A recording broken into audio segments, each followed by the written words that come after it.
तो चलो स्टार्ट करते हैं अभी आगे नेक्स्ट टॉपिक। अपना टॉपिक है अभी लिमिटेशंस ऑफ ओहम्स लॉ। ठीक है, limitations of Ohm's law. Limitation of Ohm's law. ठीक है, तो देखना जरा सा, हम लोग बात करते हैं लिमिटेशंस पर। क्या है ये लिमिटेशन? तो जब आप लोगों ने ओहम्स लॉ पढ़ा तो वहाँ पे क्या आया इक्वेशन आपका, V इक्वल्स टू IR। और फिर जब आपने ये वोल्टेज वर्सेस जो आपने करंट का ग्राफ बनाया था वो कैसा आया था, स्ट्रेट लाइन ग्राफ आया था। उस दिन मैंने आपको दिखाया। तो इसका मतलब कि वो सारे सर्किट्स, वो सारे इक्विपमेंट जो V इक्वल्स टू IR, मतलब जिनके I और V के का जो ग्राफ है अगर वो स्ट्रेट लाइन आता है तो वो क्या फॉलो करता है, ओहम्स लॉ को फॉलो करता है। आई बात समझ में बराबर? ठीक है, तो वो चीज़ वो क्या करेगा, ओहम्स लॉ को फॉलो करता है। लेकिन बाद में हमें पता चला, ठीक है, बाद में हम लोगों को आइडिया लगा कि कुछ ऐसे भी इक्विपमेंट होते हैं, इंस्ट्रूमेंट होते हैं या डिवाइसेस होती हैं जो ओहम्स लॉ को फॉलो नहीं करते। मतलब जैसे कि डायोड। ठीक है, जैसे कि डायोड मतलब जैसे PN junction diode, PN junction diode. ठीक, तो ये आप लोग पढ़ोगे जब आप लोग जो है थोड़ी आगे क्लासेस में जा कर के आप इसके बारे में बहुत अच्छे से पढ़ोगे। PN जंक्शन डायोड, ट्रायोड, ठीक है ना, ये इसको हम लोग डायोड कहते हैं। और एक होता है ट्रांजिस्टर जिसको हम लोग कहते हैं ट्रायोड। ठीक है, तो डायोड ट्रायोड ये आप आगे चल कर के ज़रूर पढ़ेंगे। ठीक, तो वहाँ आप देखेंगे कि जैसे कि ये डायोड हो गया, तो डायोड जो है PN जंक्शन डायोड कैसा बिहेव करता है, उसका जो हम लोग जो ये ग्राफ बनाते हैं IV कैरेक्टरिस्टिक्स, IV जो ग्राफ होता है वो कैसे होता है कि जब वो फॉरवर्ड बायस में होता है तो उसका ग्राफ कुछ ऐसा जाता है। और जब उसका जो है उसमें दो बायस होते हैं, एक फॉरवर्ड बायस, दूसरा रिवर्स बायस। और रिवर्स बायस में कुछ इस प्रकार का उसका जो है ग्राफ हमेशा बन करके आता है, फॉरवर्ड बायस और ये रिवर्स बायस। तो आपने समझा, मतलब कि यहाँ पे आप देखो कि IV कैरेक्टरिस्टिक्स क्या होनी चाहिए, मस्ट बी स्ट्रेट लाइन। क्या होनी चाहिए, स्ट्रेट लाइन होनी चाहिए। यहाँ आपको क्या मिला, ये कर्व जा रहा है, ठीक है, PN जंक्शन। तो ये मतलब इसका मतलब कि ऐसा इंस्ट्रूमेंट जो ओहम्स लॉ को फॉलो ना करे, जिसका ग्राफ कैसे न जाए, स्ट्रेट लाइन ना जाए, तो क्या हो गया, वो हो गया, क्या हो गया, नॉन ओमिक सर्किट। मतलब जो ओहम्स लॉ को फॉलो ना करे। उसका IV ग्राफ कैसे बना, देखो ये कर्व बन रहा है जो है। तो ये हो गई लिमिटेशन, एक लिमिटेशन आ गई कि जिसका IV कैरेक्टरिस्टिक्स क्या होगा, स्ट्रेट लाइन होगा। अगर मान लो किसी इंस्ट्रूमेंट का जो है IV कैरेक्टरिस्टिक बनाया गया और कुछ डिस्टेंस तक, जैसे कुछ दूर तक वो क्या हो, स्ट्रेट लाइन फिर से जो है चेंज होने लग जाए, तो इसका मतलब कि यहाँ से स्टार्ट हुआ और कुछ देर तक वो ओहम्स लॉ को फॉलो करता है, उसके बाद फॉलो नहीं करता है। तो ऐसा हो जाता है अपना जो है ये ओहम्स लॉ। तो मतलब अगर उसका IV कैरेक्टरिस्टिक्स क्या है, स्ट्रेट लाइन है, तब तो ओहम्स लॉ को फॉलो कर रहा है। अगर नहीं है तो वो ओहम्स लॉ को फॉलो नहीं करता। तो ऐसे सर्किट को हम लोग नॉन ओमिक सर्किट कहते हैं, नॉन ओमिक सर्किट। ठीक है ना, नॉन ओमिक सर्किट या नॉन ओमिक सर्किट। और अगर वो स्ट्रेट लाइन है तो वो ओमिक सर्किट में आ जाएगा, मतलब ओहम्स लॉ को फॉलो करता है। ठीक है, अब चलो हम लोग और आगे चलते हैं कि resistivity of various materials. Heading है रजिस्टिविटी ऑफ वेरियस मटेरियल्स। तो डाल दो तुम लोग heading resistivity of various materials या रजिस्टिविटी, ऐसा भी हेडिंग डाल दोगे तो भी चलेगा, रजिस्टिविटी ऑफ वेरियस मटेरियल्स। तो हम लोगों ने देखा कि अलग अलग मटेरियल की रजिस्टिविटी क्या होती है, अलग अलग होती है, मतलब different materials have different resistivity. ठीक, तो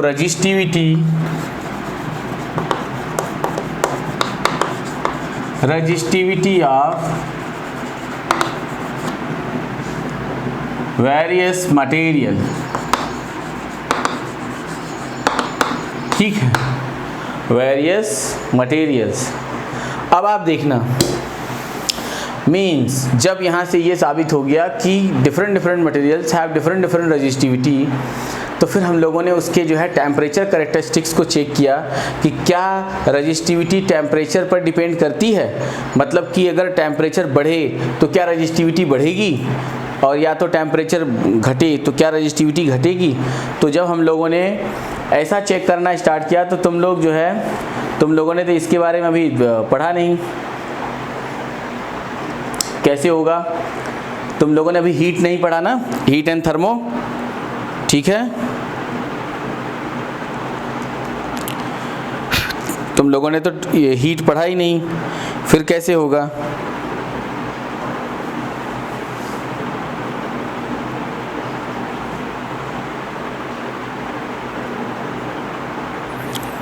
ठीक है, तो जब ये पढ़ा नहीं तो एक काम करो, तुम लोग ऐसा एक इक्वेशन देख लो, और कोई यहाँ पे जुगाड़ नहीं समझ में आ रहा है कि मैं तुम्हें कैसे बताऊँ।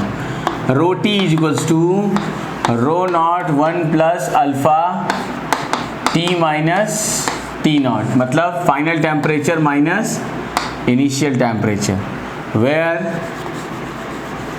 रो टी क्या है, एट टेम्परेचर, मतलब resistivity of material at temperature T, और रो नॉट क्या है, आप कह सकते हो at zero temperature, at zero temperature, ठीक है। और अल्फा क्या है, कोफिशिएंट ऑफ, इसके लिए आप लोगों को क्या पढ़नी पड़ जाएगी बच्चों को, ये हीट पढ़नी पड़ेगी, कोफिशिएंट ऑफ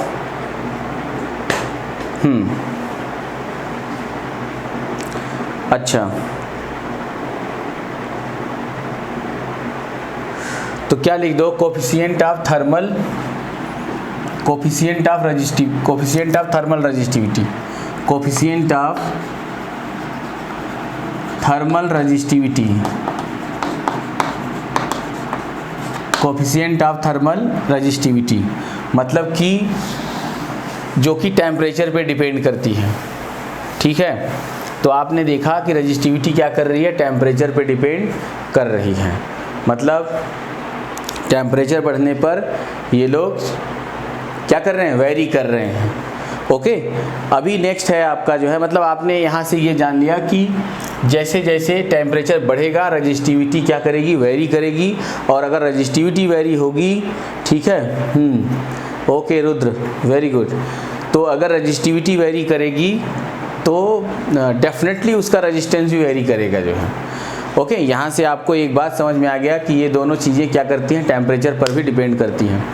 इसीलिए जब हम लोग ओहम्स लॉ के बारे में डिस्कस कर रहे थे तो वहाँ क्या बात कर रहे थे कि at constant physical condition, at constant physical condition मतलब वहाँ लेंथ, ब्रेथ और वो टेम्परेचर, ठीक है, ये सारी चीज़ें क्या होनी चाहिए, कांस्टेंट होनी चाहिए, ठीक, मतलब लेंथ, ब्रेथ मतलब डायमेंशन, और ये इसका टेम्परेचर, ये सारी चीज़ें क्या होनी चाहिए, कांस्टेंट होनी चाहिए, तभी वो ओहम्स लॉ V=IR जो है वैलिड है।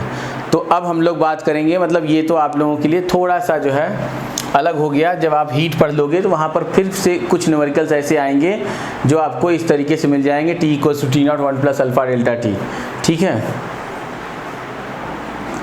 अब देखो आप लोग,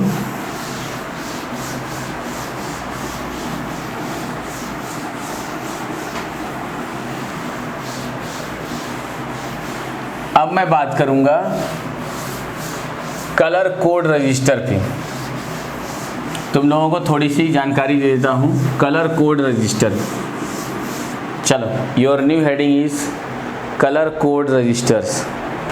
तो आप लोग हेडिंग डालेंगे colour code register, register colour codes, register colour codes. तो चलो शुरुआत करो, register colour codes, registers colour codes. तो अब आप लोग देखना कि रजिस्टर कलर कोड्स क्या है, कलर कोड क्या है जो है।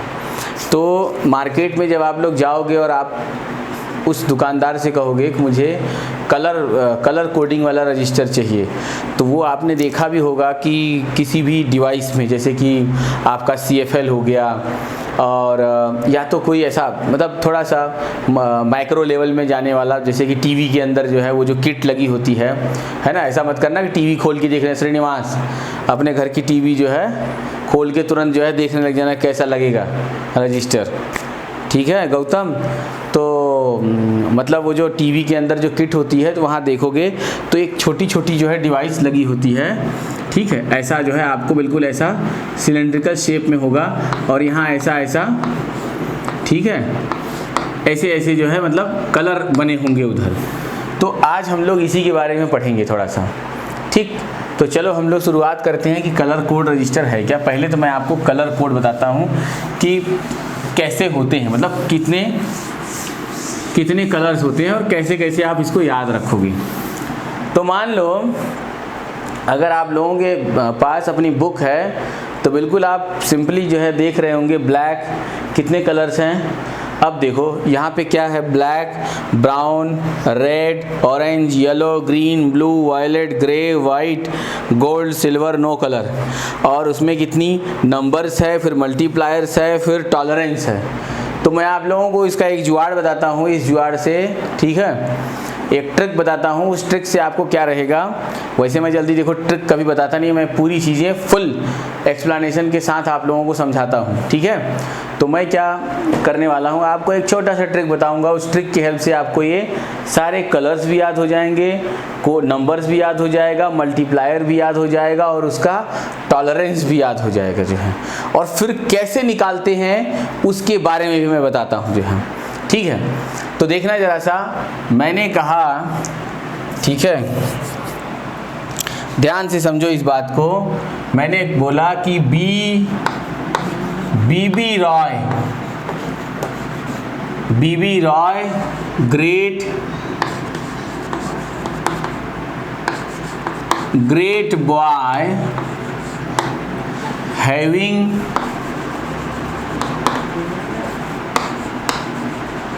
very good wife।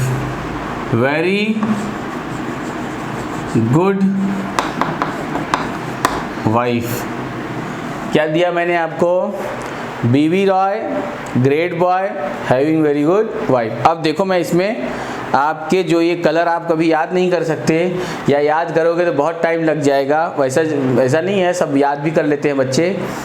तो अगर आपको नहीं याद हो रहा है तो ऐसे आपको एक ही मिनट में याद हो जाएगा, B B Roy great boy having very good wife.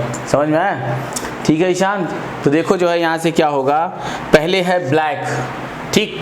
तो एक जो ये वाला बी है, ये क्या बन गया, कलर ब्लैक, ठीक। देख रहे हो ना जो है, ये अपनी बुक देखो, ब्लैक, ब्राउन, रेड। तो नेक्स्ट बी क्या हो जाएगा, ब्राउन, और आर से क्या हो गया, रेड, ओ से क्या हो गया, ऑरेंज, ठीक है। ओ से अपना क्या हो गया, ऑरेंज, और वाई से क्या हो गया, ध्यान से देखना, येलो, ठीक। जी से क्या हो गई, ग्रीन, जी से क्या हो गया, ग्रीन। और एक काम करना, हाँ, इन लोगों को ऐसा लिखना, वाई और ग्रेट, और बॉय का क्या हो गया, ब्लू, ठीक है। अब हैविंग वेरी का वी क्या हो गया, वायलेट,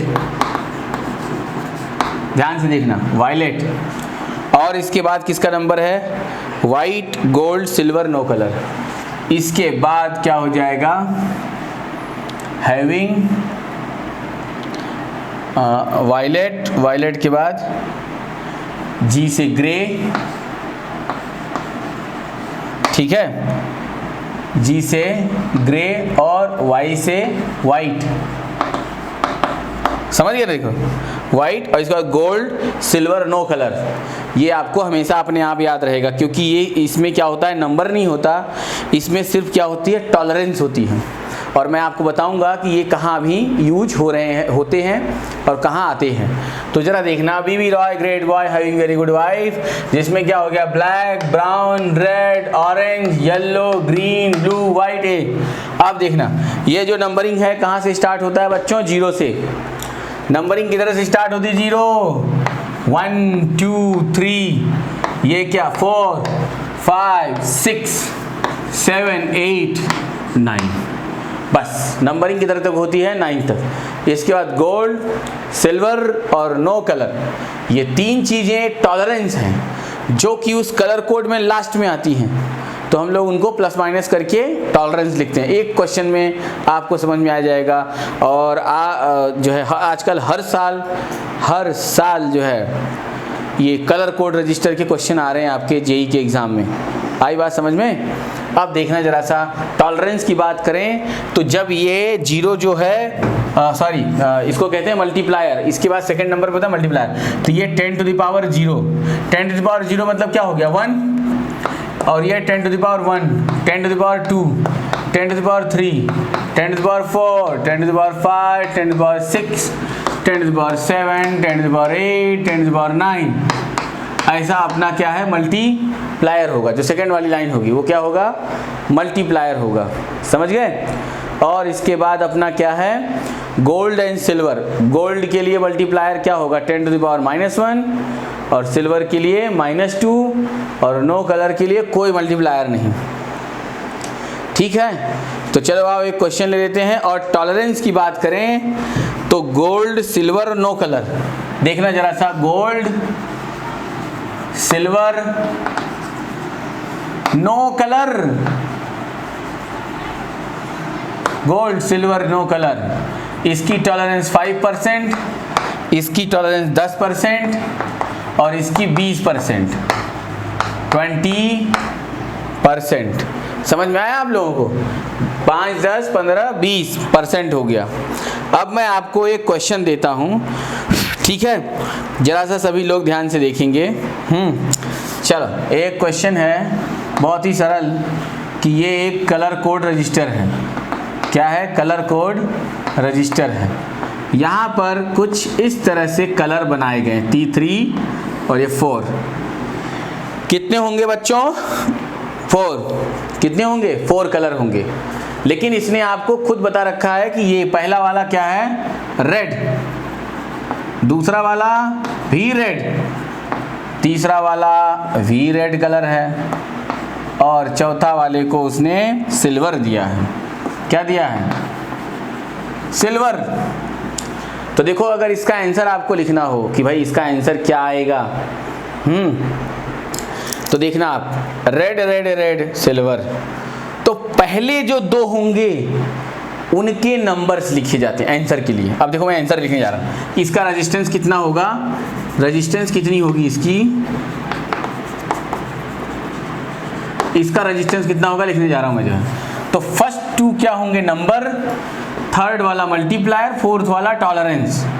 तो पहले 2 रेड रेड, दोनों बार रेड रेड, रेड किधर आई, देखो इधर किस पर आया, रेड 2 पर, मतलब 2 2, इसमें मल्टीप्लायर, तो इसके लिए क्या था, 10 टू द पावर 2, ठीक है, और plus minus tolerance silver, silver कितना है 10, तो प्लस माइनस 10%, यही आंसर हो गया। समझ गए क्या आप लोग, प्लस माइनस 10%, ठीक है। आप इसे, ये इतना क्या होगा, इतना ओहम, और प्लस माइनस टॉलरेंस, प्लस और ये माइनस क्या होगा, टॉलरेंस 10%, ठीक है। अब इसी सीरीज में एक क्वेश्चन और सॉल्व कर लेते हैं, एकदम डाउट अपने दिमाग से निकल जाएगा कि भाई तो सब रेड रेड रेड था और बाद में सिल्वर था तो सब बराबर था, बड़े आसानी से हो गया। कुछ नहीं, पहला दूसरा क्या होगा, नंबर, तीसरा मल्टीप्लायर, चौथा क्या होगा, टॉलरेंस। अब देखो एक क्वेश्चन और देख लो, एक क्वेश्चन और देख लो। क्वेश्चन में ये एकदम लीगल क्वेश्चन देखो, एक जो है कलर कोड रजिस्टर दिया गया है आपको, कलर कोड रजिस्टर एक क्वेश्चन में दिया है, कह रहा है कि आप इसका रेजिस्टेंस बताओ।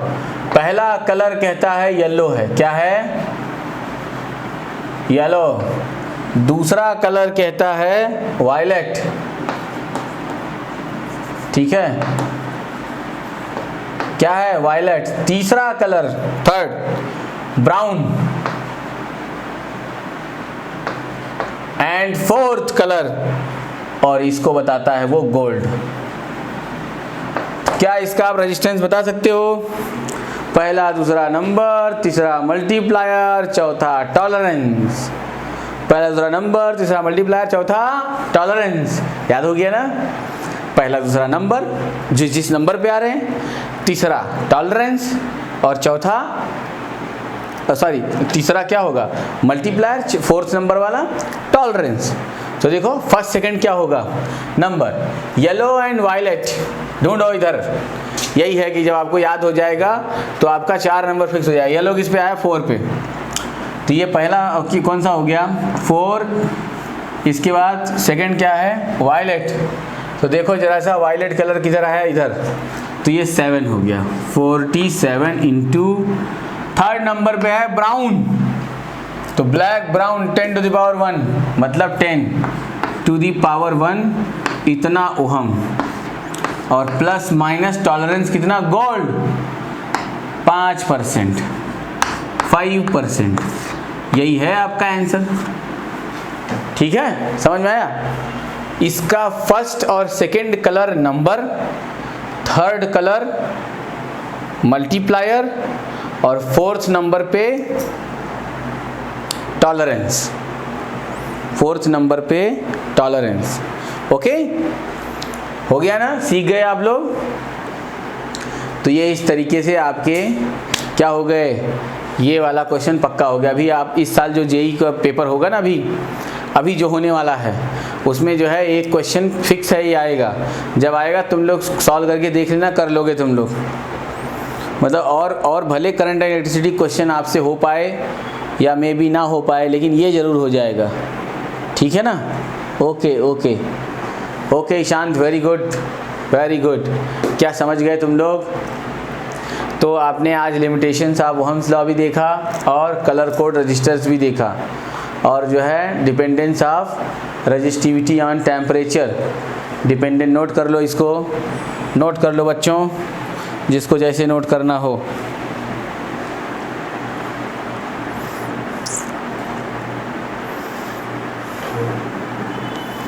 आज का लेक्चर कितना बढ़िया है और कितना आसान है, देख रहे हो ना कितना आसान है।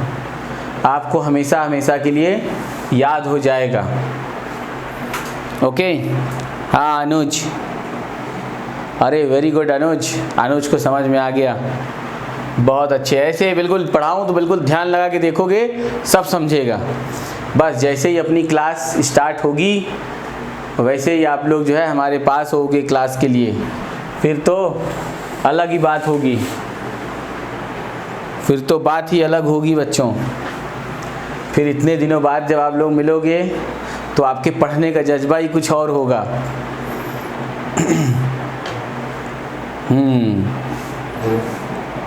ईशांत, अच्छा आज ईशांत की तरफ से भंडारा है, आज का भंडारा ईशांत की तरफ से है। कौन सा? सैनिटाइजर भंडारा। जिसको जिसको ज़रूरत हो ईशांत ने भंडारा कर रखा है। ओके चलो,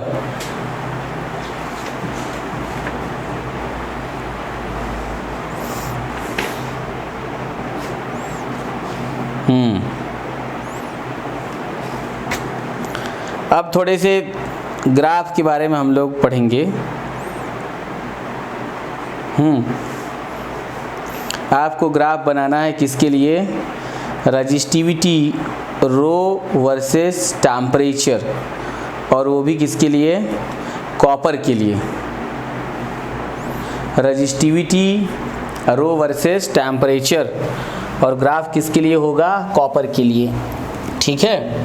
तो देखना आप लोग, ये मैं यहाँ से इसको साफ कर देता। आप देखो रजिस्टिविटी, आपको मैं 3 ग्राफ बताने जा रहा हूँ, और तीनों ग्राफ आपको क्या करना है? याद कर लेना है। कभी कभी ये भी ग्राफ पूछा जाता है, विच वन इज करेक्ट। और आपके छोटे छोटे जो एग्ज़ाम आप लोग दोगे उसमें तो ये आएगा ही आएगा। समझ गए ना ईशांत? जैसे वो NTSC दोगे, ओलंपियाड वगैरह देने जाओगे, तो ये इस तरह के क्वेश्चनों के बीच में हो सकता है कि कुछ सॉल्व करने के बाद फिर ये भी उसमें जुड़ा हुआ हो, लेकिन छोटे छोटे एग्जामों में आ सकता है, जो मैं अभी आपको नोट कराने जा रहा हूँ।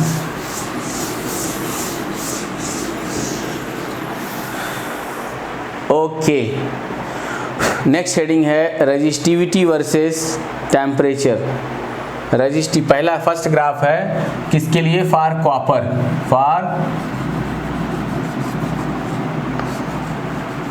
ठीक है, फॉर किसके लिए? कॉपर के लिए। तो देखो कॉपर, ठीक है, देखना जरा सा कि कॉपर का ग्राफ क्या है, रेजिस्टिविटी वर्सेस क्या है? टेम्परेचर, रो वर्सेस टेम्परेचर। इसका जो ग्राफ बनता है वो कुछ इस तरह से जाता है, जो है दिख रहा है आप लोगों को, रेजिस्टिविटी वर्सेस, ऐसा एक्सपोनेंशियली चला जाएगा जो है, ठीक है। नेक्स्ट ग्राफ है किसके लिए? आपकी नेक्स्ट ग्राफ है रेजिस्टिविटी वर्सेस टेम्परेचर, ठीक है, फॉर नाइक्रोम,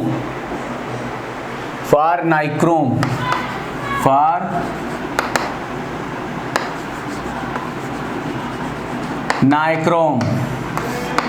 अगर मैं नाइक्रोम की बात करूं तो resistivity versus temperature for nichrome के लिए हो जाएगा, देखो ये तीनों के तीनों जो ग्राफ है वो आप अपने डेरिवेशन में समझ जाओगे, और ये नाइक्रोम के लिए कुछ ऐसे जाता है, ओके। और इसके बाद जो लास्ट ग्राफ है वो है resistivity versus temperature for semi conductor. किसके लिए है बच्चों? For semi conductor. तो ये लो रेजिस्टिविटी रो वर्सेस टेम्परेचर, और इसकी जो ग्राफ है ये कैसे चली जाएगी? देखा आपने,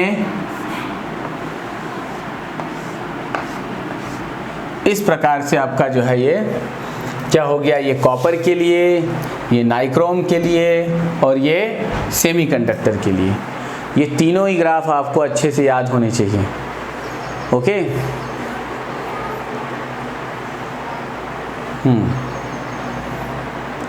हो गया।